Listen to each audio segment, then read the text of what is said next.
So we'll just talk. Like, we're not recording this. It'll be nice and awkward.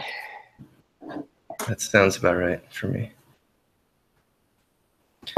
I put the game up, and there's some reviews or ratings from other developers. Yeah, I see just one comment on the itch page. Are there other places? Yeah, at the top of the itch page, there's Oh, there's submission. a submission page, Hmm. and there's more comments there. Oh, cool. Creepy music, they said. Oh, excellent. Very positive, rated by 10 people so far. But if you were in this game jam and you didn't make a game, this page would have like ratings for innovation, graphics. I don't know what. Oh yeah, I guess I didn't look too closely at what their sort of criteria or their metrics were. Is there a voting deadline? Yeah. So basically, in 9 days. In 9 days. In 9 days, I guess all the results will be up. I think if it's not your game and you rate it, you can maybe see the results for that game so far. But is there any way to mark us, like mark me as a or something like that? I don't know how that works. Ooh. Let's see. Like in the game, maybe in the entry, I think they're separate things. Let's see. I would just talk to Leaf and make him add a feature.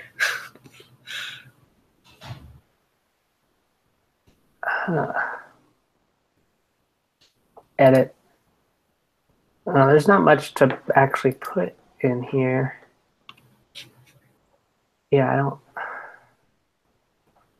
see anything. I wonder if you can do that with a 210 entries. It's pretty big.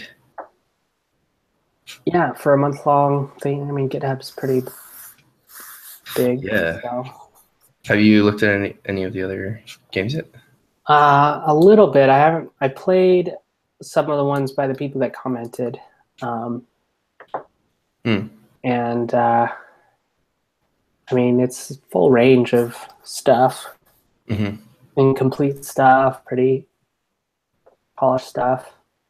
I'd be curious to see who took the theme in the least expected direction, because the word throwback kind of felt like, just looking at that, I was like, the obvious answer is retro style, but I'm hoping that I guess read the description and they're like, you should try to be creative with this. So hopefully there's some interesting, like, diverse ideas. Yeah, I think there were, just going through some of the images. So 10 days, I'm kind of impressed what we did in 10 days. Yeah, me too. Because you were, for the most part, you only had like a little bit on the weekends to work on it, right? I feel like I said I was going to work on the weekends, and I ended up working usually one day of the weekends. And then the last week I worked on it all day. Yeah, 40 hours about, based on the content that was streamed. Oh yeah, right. You can watch it all on YouTube. Oh yeah, permanently archived. For me, it was a little bit less. I think it was about 5 or 6 evenings, I guess, because I was busy during the week with work, and then on the weekends I had a separate short-term music project going on. So usually I work on that on Saturdays, and then this one Sundays, and then a couple days before the GM deadline, I crammed in a couple more hours the last 2 nights. It seemed like it was just enough, and so I feel like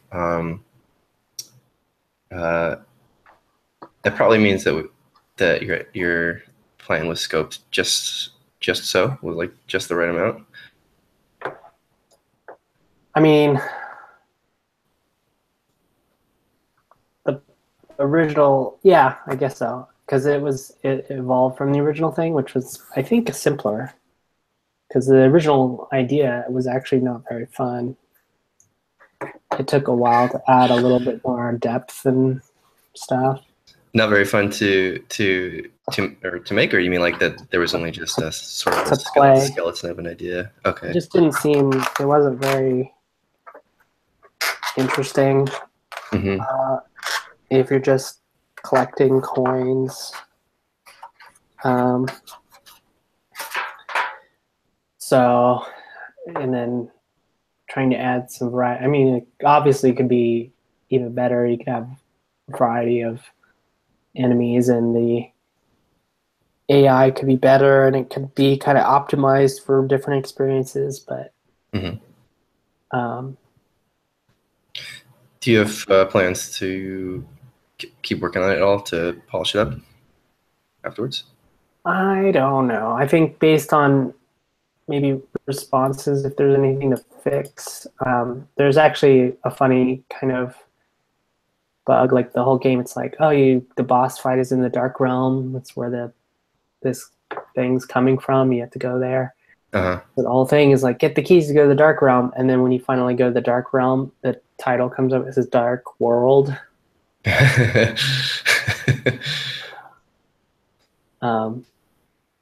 just call it a translation error. That's fine. Yeah. I mean, I'm pretty happy leaving it as is. Like, there's, yeah, it could be a better game. It could be more accessible. It could have more.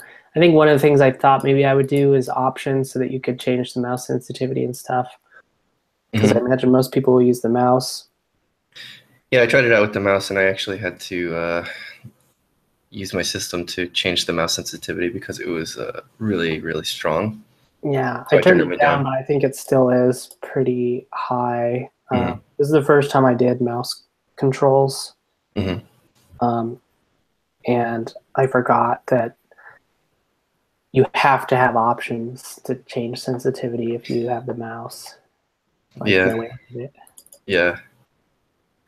Now, all in all, I mean, I kind of feel like it's pretty, aside from maybe a couple quirks like that, like it feels pretty complete to me and actually pretty balanced too. I don't know. It's like, did you beat it? I did, yeah. I found it was a little tricky, but like by the time the final iteration came around, I had already gotten used to the mechanics and I knew more or less what to watch out for. So it was tense, but I was able to beat it. Did you beat it after it was posted, or was this an earlier build? Because I think after I put it up, I actually put up another build because I changed the color of the boss's weak point to yellow. Yeah, I did. I beat it after you made that change. So I'm not even sure I got into the boss in an earlier build. I think I got to him once, but I never beat him until after it was finished. I never did a boss thing. It was kind of fun. Oh, yeah. It's super simple. Like he's just like appears, charges, spawns enemies, teleports, repeat. A friend of mine at work played it.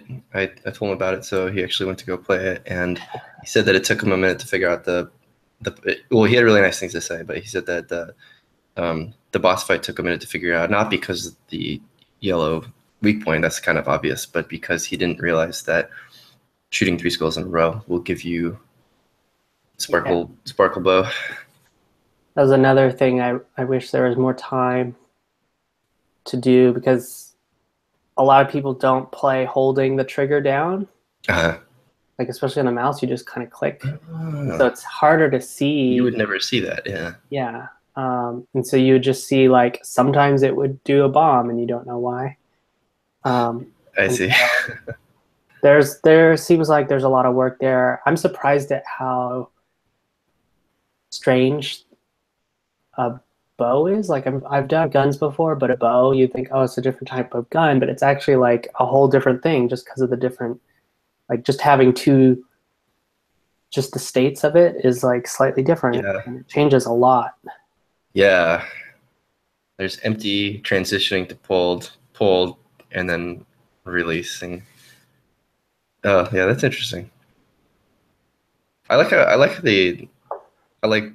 when we had our talk about specific items that could make the feel of this thing, like the bow and arrow versus like barfing out coins or Barfing out coins. yeah.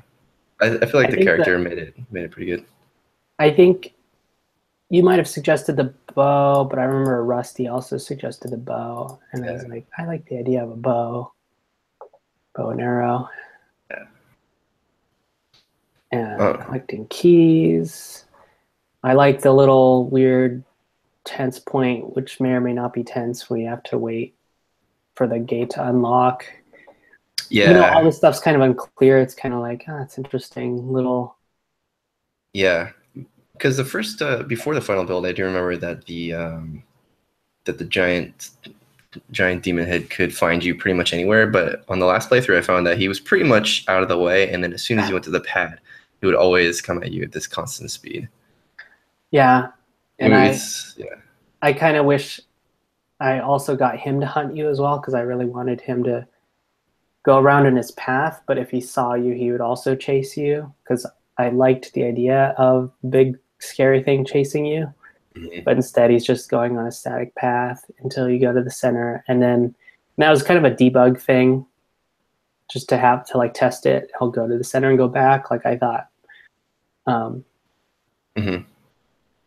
just like no matter where you are, if you go to the center, he'll go to the center and then stop and go back. And I just like, and it didn't have any time to like do anything else to it. It seemed like it was kind of like good enough. Mhm. Is there anything that you wish you'd have done differently or like better preparation for if you were going to do more or less the same thing or something similar again, like same size game jam? I don't know if I would. Yeah, that's good. No, I mean, I don't know if I would do another game jam Oh, game like this, because 3D is so weird, and this was also not a game that fit in a template. Uh, like an advantage that a lot of 2D games have is like they're pretty well defined. Like usually platformers, and that's like a pretty well defined mhm. thing. Once you do a platformer or a couple platforms, it's really easy to just throw together a platformer. Yeah, Um, and then 3D is a lot more complicated because the templates have a lot more variation and nuance. yeah, But then in this case, we didn't really have a template. Like it's kind of a shooter, but it's not like level to level progression. And so it was kind of a yeah, weird, like the structure of the game was kind of made up as we went along. Um, I mean, even the boss battle was kind of like an added idea. I think it helped a lot. Like it wouldn't feel as much of a complete statement without the boss battle. It would yeah, seem way more like a prototype. And it still feels like a prototype, but at least like feels like it is a finished prototype. I don't know. Mhm. What about the different graphical representations of the same state and objects? That's pretty different, I think. I haven't really seen a lot of games that do that, at least not obviously. Was that really hard? I spent most time on the 1-bit one because I actually wanted to use that look and try some ideas for future stuff. Um, and then the others, I'm pretty sure I got all of those done in like the same day. The basic things and then kind of tweak them to make it more of a gradient. And it's loosely what I kind of imagined. It's quite a big jump from the 8-bit to the 1-bit. Uh-huh. But excuse me. Woo. Yeah, and just kind of other stuff like the brightness I didn't think about because I kind of imagined it getting darker because you're thinking, on one end, it's already kind of spooky and dark, but with actually kind of bright fog, so it's kind of a neat thing. And then on the other end, it's black and white, and it seemed to make sense to make it get darker and darker. And it's got this weird thing where it's actually brightest in the middle too. Oh, didn't notice that.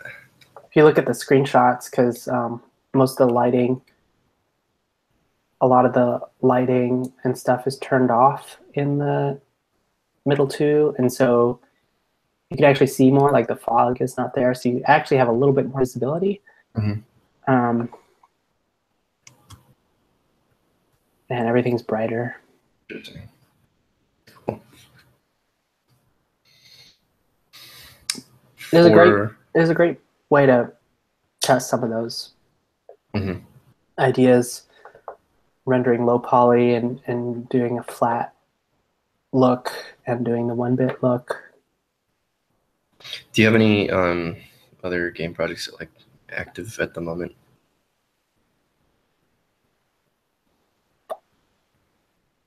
I'd say the most active thing is the Fubins. Oh yeah. The other game with your music.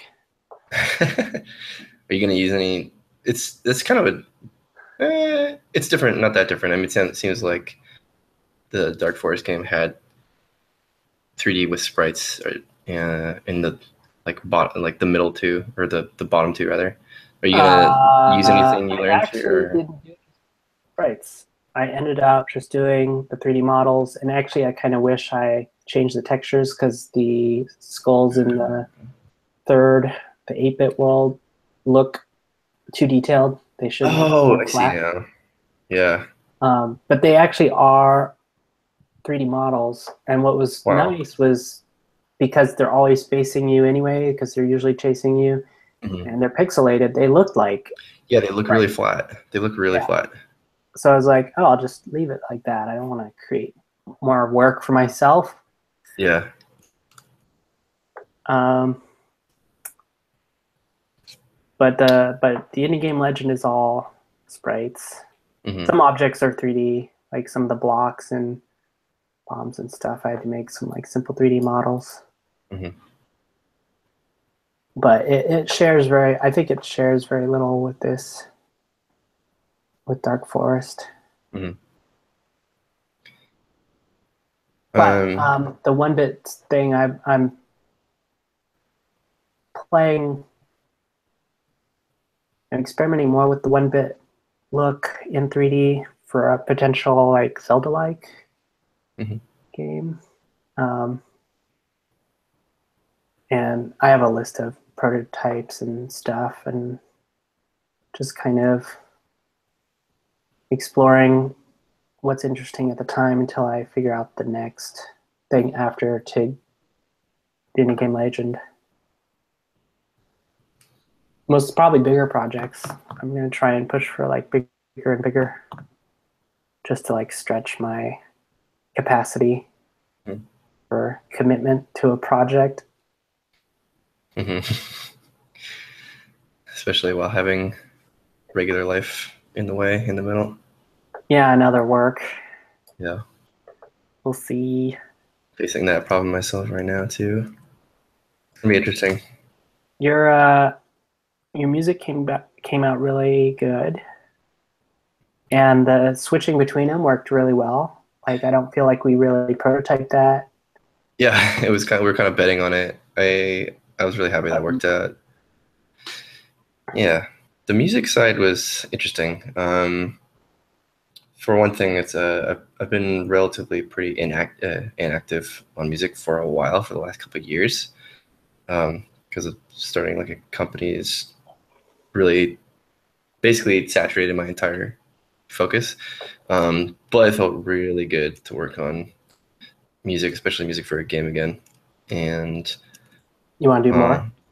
I do, and I want to be able to create a framework for my like weeks so that that's not that doesn't lead to burnout. One thing I will say that was really I wish I were more prepared for was that my tooling around this particular thing. Some I've done some like PC speaker beeps and stuff before. That's really really easy to fake. But I used to be such a purist with like sort of NES level music using the right tools for that. I couldn't do that this time though because A, it takes a lot more time, and B, I wanted to keep everything inside of one project file of one program so that if I made a change to one, it was really really easy to change the others. Yeah. I just I was kind kind of of imagine that you would do that, just have a bunch of group yeah, tracks for each of the different tracks, so you could play them all at the same time if you wanted. exactly, yeah. So that's what I did.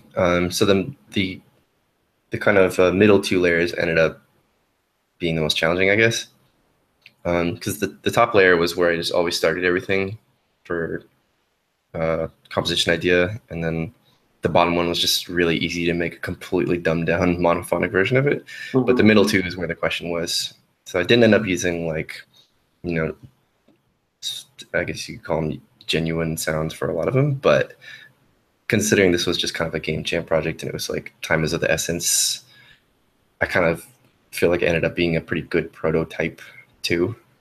Did you end up using sound fonts from SNES games? Yeah, that really helped a lot. I actually mixed together sound fonts from SNES games and a pretty decent general MIDI collection. Oh Um, wow, yep. And you run that through the fast delay, and it ends up sounding kind of like that cheesy SNES echo. So that worked out. that's funny. Yeah. Um, Tend to move pretty slowly on creative stuff, actually on all stuff. But um, so for if I had more time during the week, or if this were not a time scope project, it'd be kind of interesting to see where it ends up. The idea of switching between um, hidden layers of music is always something that is something I've tried to do in a few other projects. Like in Catacomb Kids, we actually played around with that for a while, but they'd be more like there'd be a battle track that was synced at the same time and would just get louder as you get closer to thing. like a yeah. Actually, I think we just introduced that, but I don't remember if we did it in like a tempo synchronized way or not. But yeah, that's an idea I would love to play around with somewhere. Yeah, sort of like the most basic in terms of like dynamic music, because you could get into procedural stuff, Hmm. but if you just procedurally modify the existing, and you could even get into like uh, arranging, dynamic Hmm. arrangements. Yeah. Uh, I wanted to explore all that stuff. Rich is working on stuff like that. Yeah. Um, He's writing a little bit of software for that too, right? yeah, and we had a project that let you script a lot of MIDI generative stuff. I think he wanted to come back around to that, which is cool. We could actually release that. That'd be really sweet. Um, but yeah, it'd be cool to collaborate on music again. I think I don't know if you want to do anything different or add do anything Oh, you got cut PC out. stuff. You got cut out for a sec. What'd you say? I was saying indie game legend. I don't know if there's anything that you wanted to do in particular or change. I think there was like an idea or two that I had that if we kind of did the whole thing, that it would need like an extra track or two. Hmm. But um, Interesting. Yeah. I because every time I play it and every time I work on it and I see this is my one major critique of the music. Mhm. Uh, the boss battle starts too slow, or not. The beginning, the intro to the boss battle is very weak. There's no bass. It's like Mhm. it's like a higher octave. It's a higher register Yep. than like the rest of the music. Yeah. And then there's no bass, I think. And so it's got this kind of like tiny sound, for like the first like section of the boss battle, and then it gets into the rest of it. And so Mhm. it always makes this weird like, you know, the boss should be like a bigger thing, but then Yeah. the music actually kind of makes it feel like a smaller thing. Yeah, exactly. Because he's physically huge, but the music kind of sounds like it's coming through a tin can. Yeah. Yeah, that's a really good point. I haven't really thought about that because I haven't played it in so many years. But I remember I was again back then I was faking a lot of it, going for a chip-ish like pseudo chip thing, but I was still a lot of the time trying to stick to the same constraints that I would have done, and that kind of that ended up working against it in that kind of case. You could just even double one of those parts an octave lower to give it a little bit more meat. There's some other ideas too. That's a good point. This turned into a indie game legend retrospective. Oh boy, there's a lot we could talk about there. um, I had a really good time collaborating with you on the music. You give really good feedback, and it made it a lot easier to anytime I kind of hit a wall, just give me some feedback and just blast through it. I always Yeah. like to try to work on my own, but it's never really works out that way. Always needed someone to give you an outside perspective, so that helped a lot. Um, yeah, and I like the like you produced some pretty good music pretty quickly. Uh, I think someone commented on that, uh, and I like the character of it.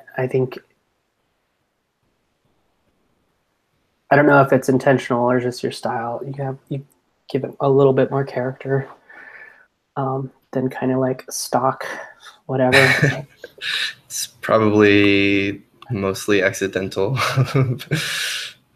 Uh, Who knows? Character is extremely important to me, though. So glad to hear you say that. in future projects, bigger projects, it would be fun to do more musical collaboration. Mhm. Uh, like I might do like a prototype or come up with a melody or something, and then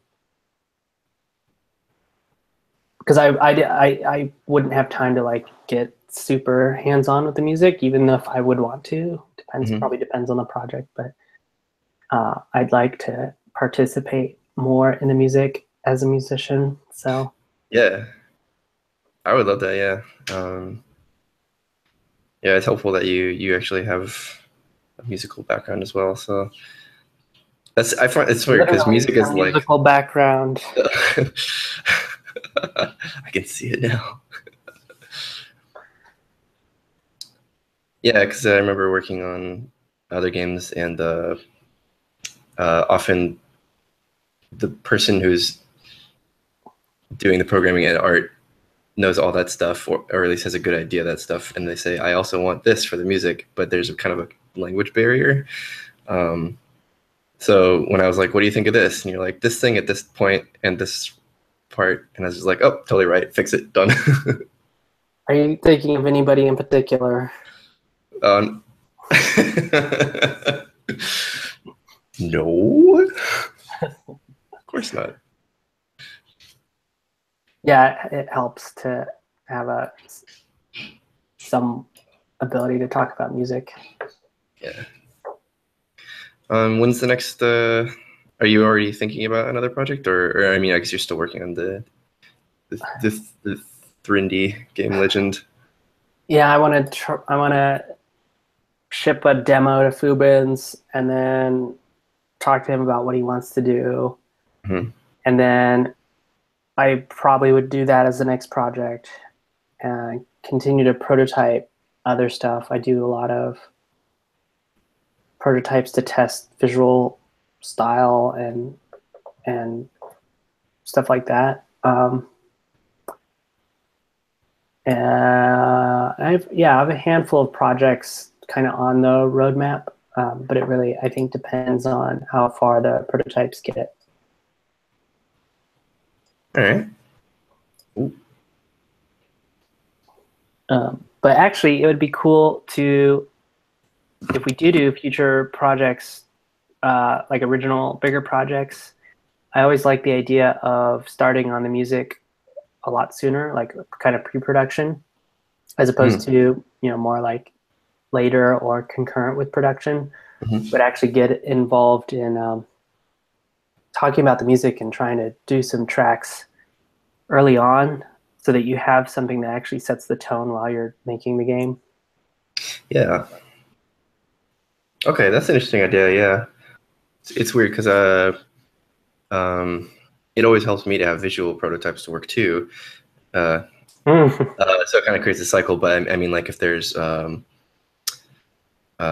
mean, even with just a sketch or something, like storyboard level of detail, that's like a massive help. I like the idea of doing it either concurrently or early as well. I always think that the music it's funny because even though music is my favorite part, I believe that it's the most supporting role. It's like the least crucial role.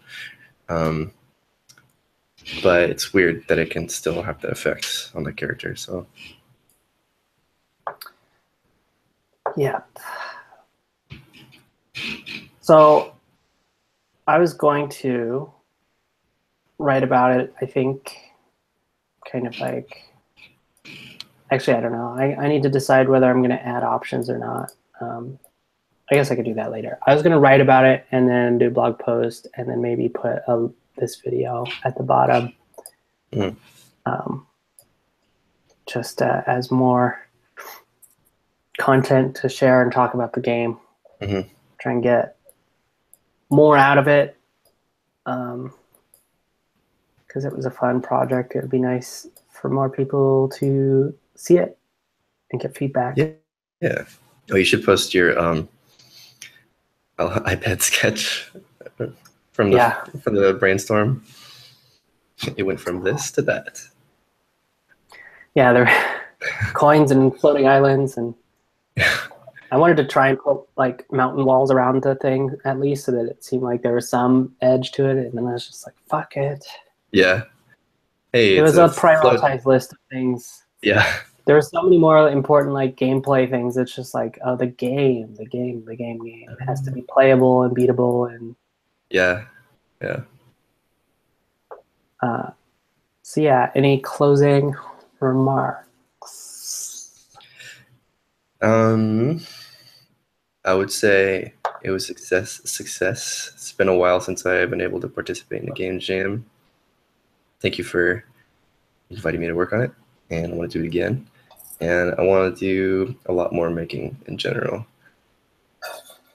Cool. Well, let's do it. And I'm glad you were able to join so last minute. Oh, yeah, me too. Excellent. All right, it's been fun. I'll talk to you again soon. We'll talk to you again soon, and have a nice evening. All right. Bye. Bye.